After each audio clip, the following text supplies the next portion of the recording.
Hey everybody, it's Josh at Walnut Ridge. Today I want to go over something that I'm sure a lot of RV dealers are going to get calls on in the next, they probably already are having calls on it, but definitely here in Indiana we're going to start getting calls as today is going to be in the high 80s. But that's air conditioners.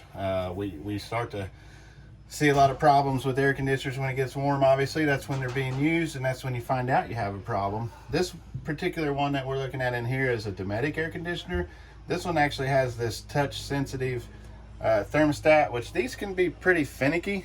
People have a lot of issues with these, that if this cover isn't placed on there just right, then the touch part of it doesn't work, and it kind of can seem to go crazy, and temperature adjust on its own. And actually you can hit both of these arrows and it'll change it to Celsius instead of Fahrenheit, and then that's some confusion on trying to get your temperature set correctly. But I want to show you, when you turn these on, when you go into the mode, the cool mode, and then we can set this down, we get the air conditioner to kick on a little bit. Go ahead and run that on down.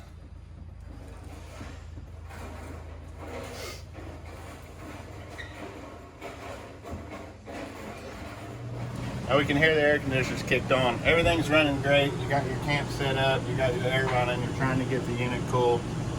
All of a sudden you start having problems where either it's kicking on and off, or doesn't seem to be getting down to temperature.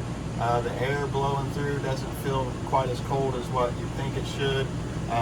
That air blowing through, and this is just a tip that you can remember, it's not a set temperature. It's going to be about 20 to 25 degrees different than the air going into the air conditioner at the return air. So if it's 100 degrees in the camper because you haven't quite turned the air on yet and the sun's already up, and you know how these things get hot, you're only going to get 80 degree air coming out of it. But as that air temperature inside the camper drops, so will that discharge air coming out of your ceiling vents. So eventually when you get it down in the 70s, then the air coming out of there is going to be in the 50s. So something to remember, it takes a while for that air to cool it off, but you might start noticing it kicking on and off more frequently than what it's supposed to, which is not good on these. They have a delay built in to protect the compressor on them, but there's a couple things that could be that's simple that you could look at and maybe save yourself a headache and a ruined weekend. I'm going to go ahead and turn this off so you can hear me when we get close to the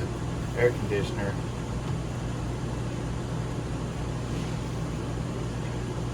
There we go.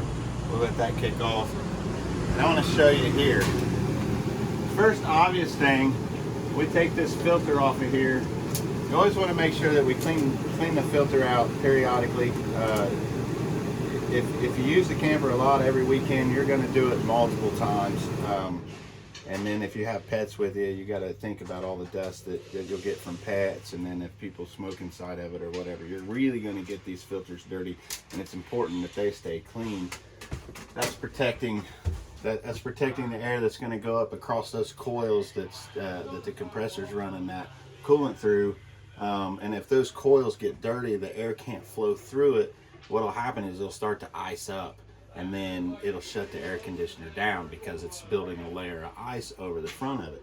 And I want to show you up inside of here what is causing that to happen whenever we get the ice build up. I'll turn my flashlight on here and we'll hold it up in here, but you can see if I pull on this wire right here, that's a freeze plug or freeze control that I'll go ahead and pull it out. It's stuck in the fins, and this is just this is what it looks like. So if you see this thing laying in there when you take your filter off to clean it, that's not where it's supposed to be. It's actually supposed to be stuck in the fins down towards the bottom of them. So we're down at the bottom of them, but it needs to be inside those fins. That's monitoring that temperature of the fin. So if it starts to ice up, it will shut the compressor down, leave the fan running to thaw that ice out.